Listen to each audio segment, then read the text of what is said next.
Nesta videoaula, vamos tratar do nivelamento trigonométrico geodésico de alta precisão. Esse nivelamento ele pode substituir o nivelamento geométrico em regiões muito acidentadas, principalmente em obras de usinas hidrelétricas, UHEs e PCHs, e em linhas de transmissão ou em outras obras de engenharia onde temos uma região muito acidentada.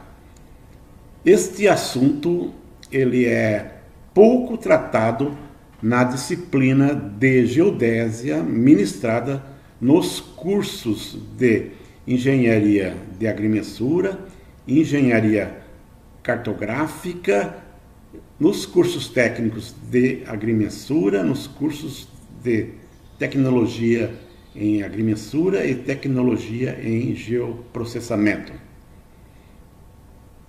Vamos então para a apresentação dos slides.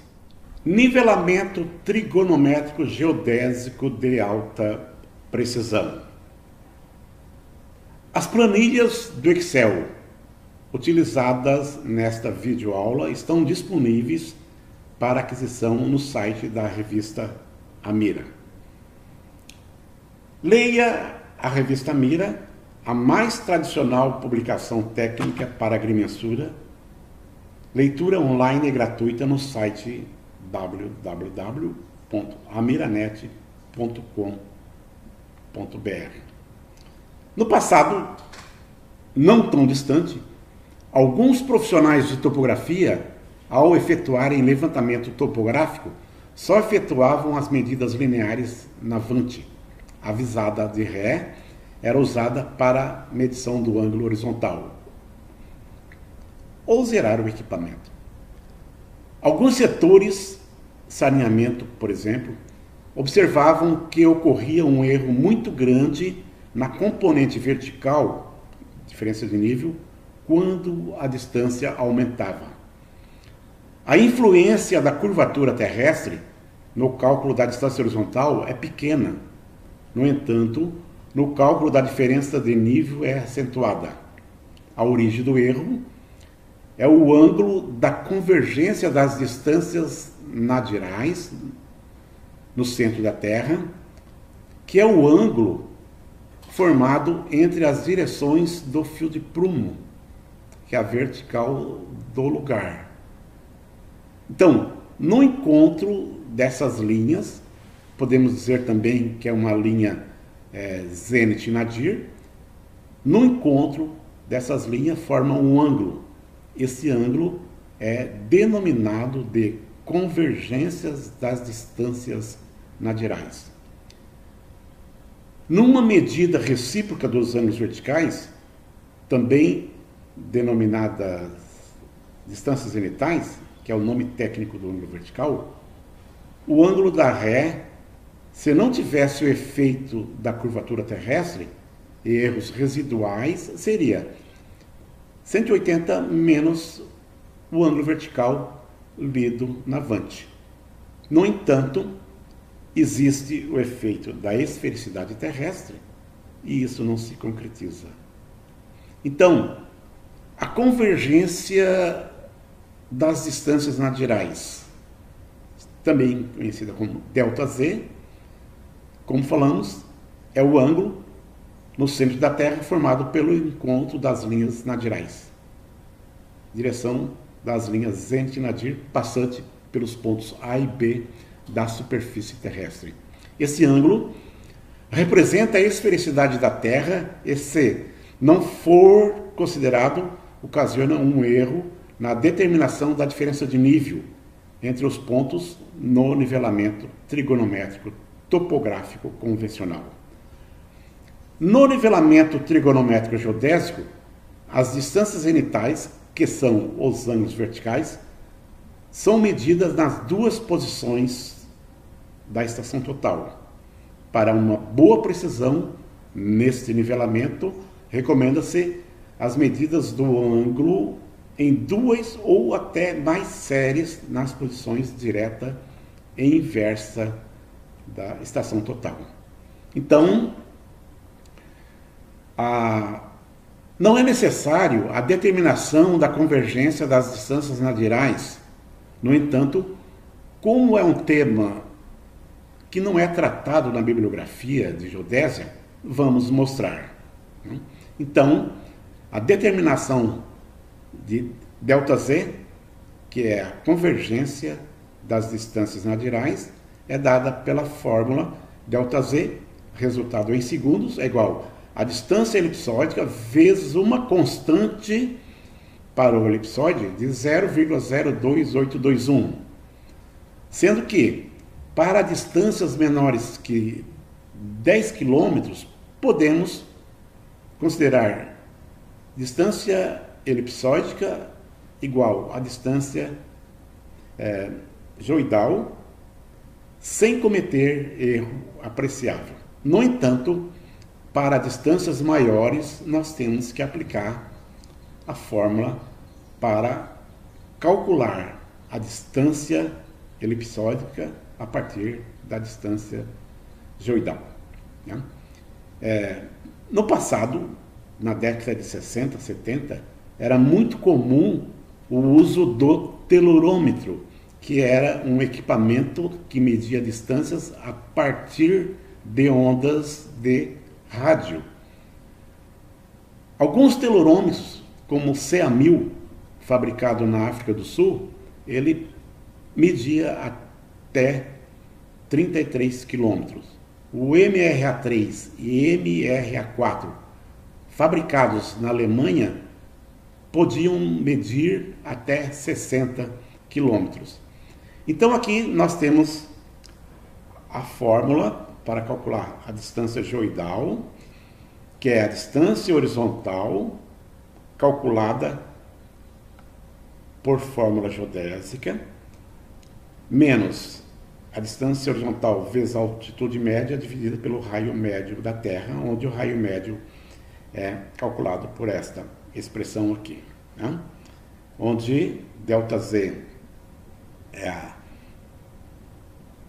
convergência das distâncias nadirais, DE é a distância elipsoidal, DG é a distância geoidal, RM é o raio médio, φm é a latitude média, E é a primeira excentricidade do elipsoide, o A é o raio equatorial do elipsoide, lambda M, longitude média, lambda 0 é o meridiano central e BH a distância horizontal.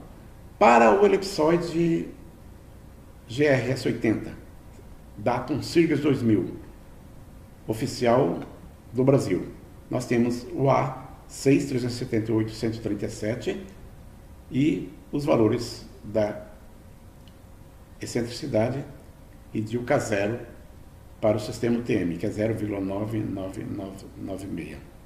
Então, se obtém no campo os seguintes dados: uma distância entre os pontos A e B, com a estação posicionada em A, visando um prisma em B, se mede a distância inclinada e o ângulo vertical correspondente, a altura do instrumento e a altura do prisma. Com a estação total posicionada no ponto B, visando um prisma no ponto A, se mede a distância inclinada de BA, a distância em vermelho, a altura do prisma e a altura do instrumento no ponto B. Observem que a direção do fio do prumo, que é a distância zênite-nadir, em ambas as estações, não são paralelas, porque elas se convergem para o centro da Terra. Então, no ponto A, nós reduzimos a distância inclinada para a distância horizontal. Obtemos a distância horizontal de AB. Da mesma forma, na estação B, com o ângulo vertical e a distância inclinada de BA, nós obtemos a distância horizontal de BA. Observe que elas não são iguais. Né? Quanto maior for a diferença de nível, maior vai ser a diferença. Então, nós vamos obter uma distância horizontal média calculada com fórmula geodésica bastante simples que leva em consideração a curvatura terrestre. Aqui nós estamos, então, os elementos de campo, né?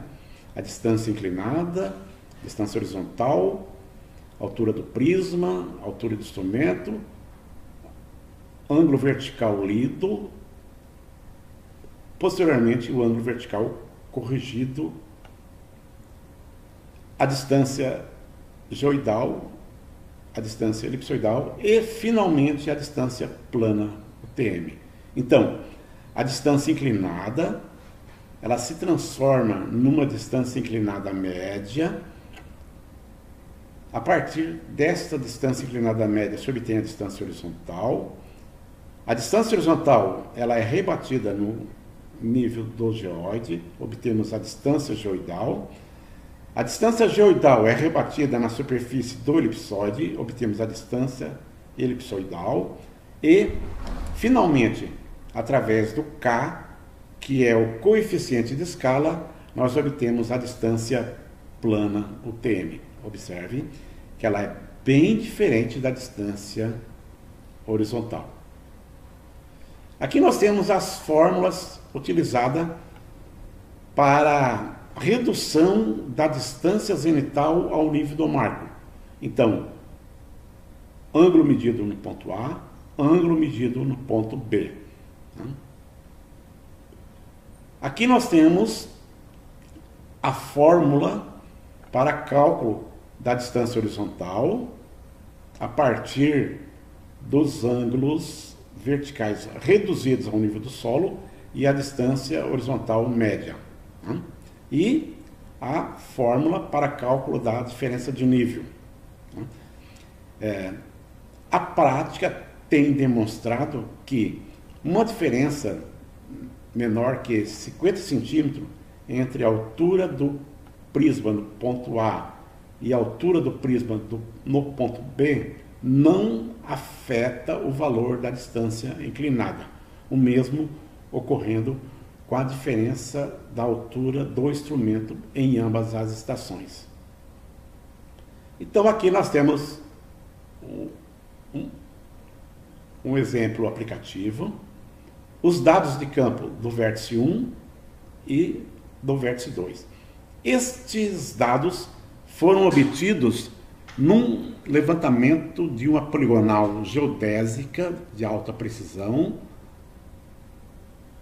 unindo dois vértices geodésicos da rede clássica, o MS, Marco Sul, e MN, Marco Norte, na região de Criciúma.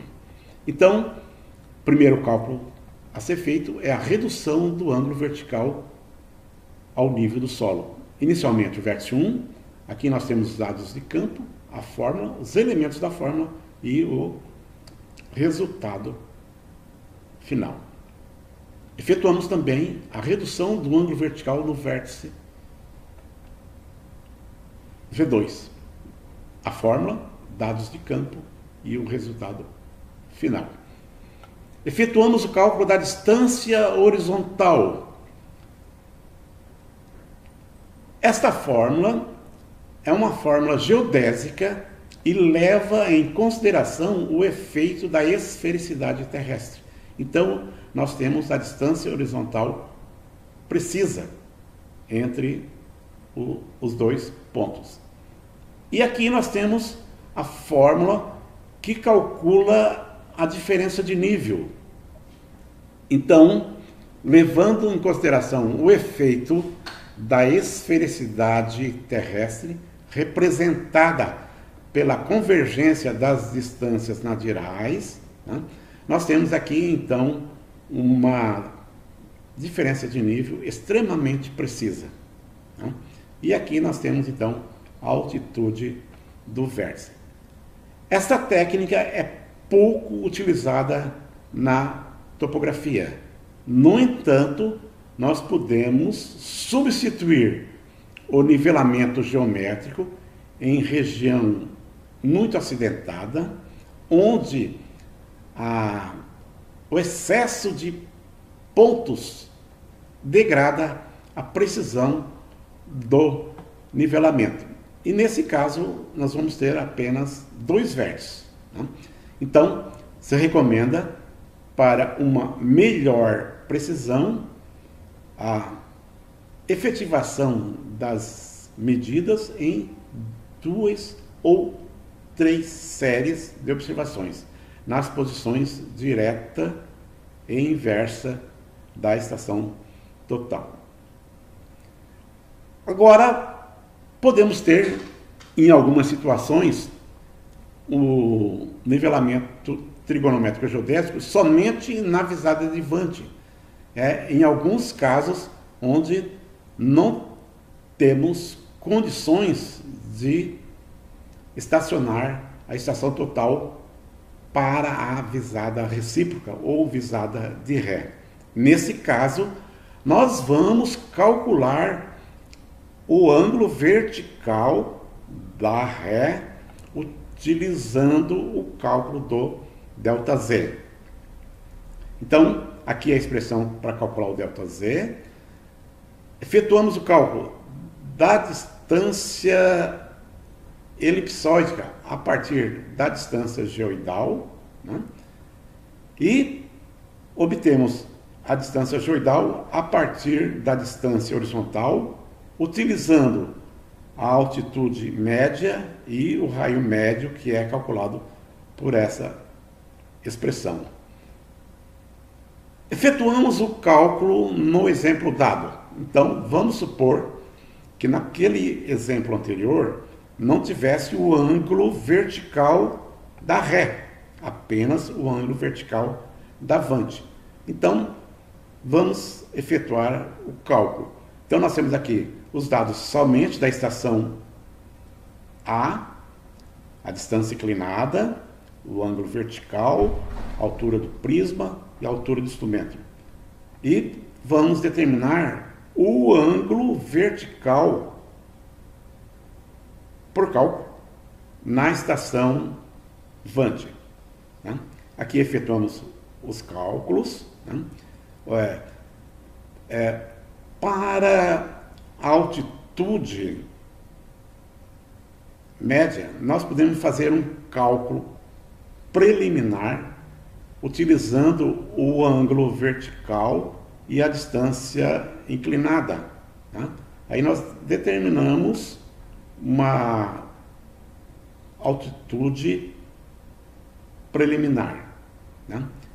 Consideramos o cálculo da redução do ângulo vertical para a superfície do marco numa situação em que a altura do prisma na estação A e a altura do instrumento na estação B sejam iguais, ou seja, a estação do instrumento iguais nas duas estações e a altura do instrumento também iguais nas duas estações. Dessa forma, nós teremos uma linha paralela ao nível do solo e não haveria necessidade de fazer a transferência do ângulo vertical. Efetuando os cálculos, nós temos aqui, então, o ângulo ΔZ, que é aquele ângulo no centro da Terra formado pelo encontro das direções zênite e nadir, né? Que, adicionado à expressão, nós temos o ângulo de 89 graus, 16 minutos, 25,69 segundos, que, comparado com o ângulo medido efetivamente em campo, temos uma diferença de 0,2 segundo. Então, é uma forma muito precisa para calcular o ângulo vertical corrigido da esfericidade terrestre. Então, A sequência dos cálculos é a mesma para a obtenção da distância horizontal, diferença de nível e altitude feito anteriormente. Recomendações. O nivelamento trigonométrico geodésico de alta precisão pode ser utilizado em projetos de usinas hidrelétricas, tanto UHEs como PCHs, estradas, rodovias e ferrovias, em locais com relevo muito íngreme, onde o nivelamento geométrico fica comprometido pelo excessivo número de estação ocupada pelo nível. Para uma boa precisão, deve ser efetuada 2 séries de observações nas posições direta e inversa da estação total. No caso de visada somente na vante, deve-se usar a mesma altura do instrumento na estação vante e a mesma altura do prisma na estação ocupada para a redução do ângulo vertical para a superfície do marco. Nesse caso, não vai haver redução, porque as linhas vão ser paralelas. Então, embora a bibliografia não trata especificamente desse tema, nós temos aí uma opção para termos a altitude precisa pelo nivelamento trigonométrico geodésico, em substituição ao nivelamento geométrico. É bom lembrar que no campo deve ser feita a medida da altura do instrumento com muito boa precisão, já que o valor impacta diretamente no valor da diferença de nível, e observar a altura do prisma, né, efetuando a medida, não confiar muito na graduação do bastão. O ideal é efetuar diretamente a medida da ponta do bastão até o centro geométrico do prisma. Bom, o cálculo ele pode ser feito numa planilha do Excel. Então, aqui nós temos os dados de campo, né? Estação, ré, ponto visado. Aqui nós temos a distância zenital lida avante, a distância inclinada, a altura do instrumento e a altura do prisma. Nós temos a distância zenital lida da ré, a distância inclinada, a altura do instrumento e a altura do prisma. Temos aqui os ângulos verticais corrigidos, né? ZA e ZB. Temos a distância horizontal calculada, temos a diferença de nível calculada e, finalmente, a altitude do ponto B. Lembrando que esta planilha está disponível para aquisição no site da revista Amira. Então, se inscrevam no canal e recebam as notificações das próximas videoaulas. Se gostarem, dão um like e até a próxima videoaula. Muito obrigado.